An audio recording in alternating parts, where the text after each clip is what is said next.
मेरी बहन की शादी को 6 साल हो गए हैं। मैं कभी भी उसके घर नहीं गया। ईद, शब बारात, खुशी गमी कभी भी नहीं। बस अब्बू या अम्मी जाते हैं।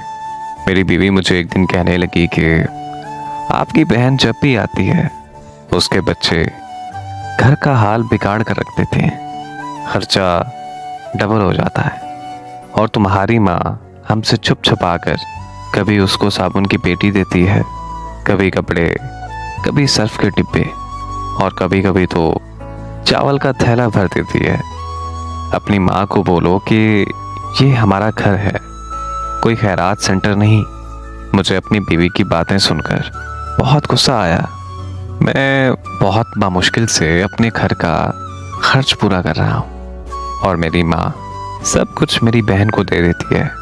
मेरी बहन एक दिन हमारे घर आई हुई थी तो उसके बेटे ने हमारे टीवी का रिमोट तोड़ दिया। मैं माँ से गुस्से में कह रहा था कि अम्मी, बहन से बोलो कि यहाँ ईद पर आया करे बस, और ये जो आप साबुन, सर्फ और चावलों का थैला भर कर देती है ना, इसको ज़रा बंद करें। मेरी माँ बिल्कुल खामोश रही, लेकिन मेरी बहन ने सारी बातें सुन ली थी। मेरी बहन भी मेरे आगे कुछ ना बोली।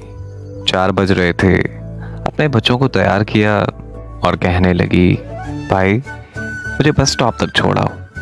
मैंने झूठे मुंह कहा, रह लेती कुछ दिन, लेकिन वो मुस्कुराई और कहा, नहीं भाई, मेरे बच्चों की छुट्टियां ख़त्म होने वाली हैं। फिर जब हम दोनों भाइयों में ज़मीन का बंटवारा हो रहा था तो मैंने साफ इनकार किया। मैं अपनी ज़मीन से बहन को कोई हिस्सा नहीं दूंगा। मेरी बहन मेरे सामने बैठी थी, वो खामोश थी लेकिन कुछ ना बोली।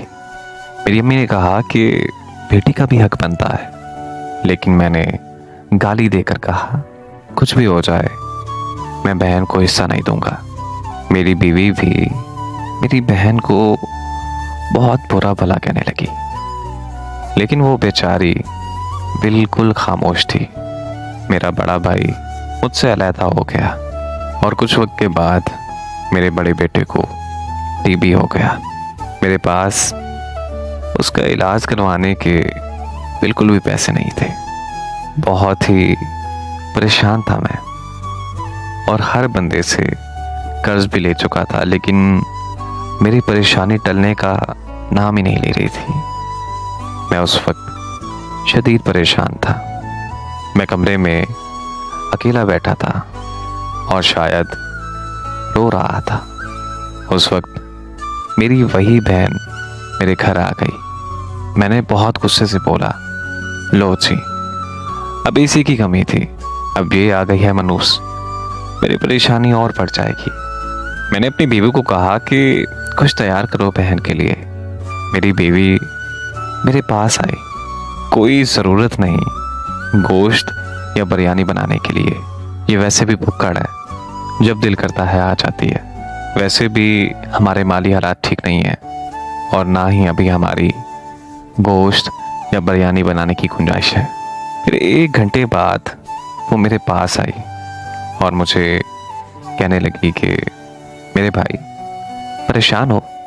मेरी बहन ने मेरे सर पर हाथ फेरा और कहा कि बड़ी बहन हो तुम्हारी, अब तक तो तुम मेरे गोद में खेलते रहे हो और अब देखो मुझसे भी काफ़ी बड़े लगते हो। फिर मेरी बहन मेरे करीब हुई।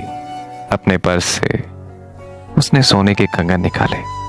मेरी बहन ने वो कंगन मेरे हाथ पर रखे और मुझसे बोली कि पागल, तू ऐਵੇਂ ही परेशान होता है। मेरे बच्चे स्कूल थे तो मैंने सोचा दौड़ते दौड़ते भाई से मिल लाऊं। सुना है कि मेरा प्यारा भाई बहुत परेशान है।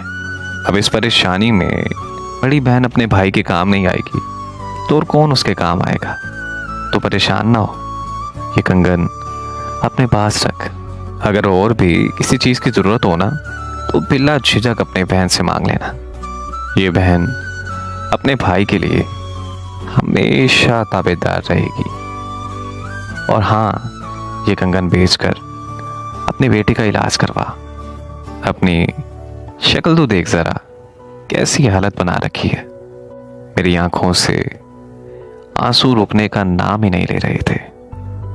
मैं खामोश था और अपनी बहन की तरफ मुसलसल देखे जा रहा था।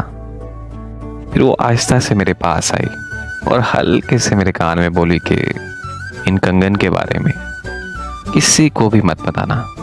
तुझे मेरी कसम है। मेरी बहन ने मेरे माथे पर बोसा किया और 1000 रुपये मुझे दिए, जो 150 के नोट थे। शायद उसकी जमा पूंजी थी। वो पैसे मेरी जेब में डालकर बोली कि इन पैसों से बच्चों को गोश्त ला देना, और बार बार तुझे कह रही हूँ कि परेशान ना हुआ कर, अभी तेरी बहन जिंदा है।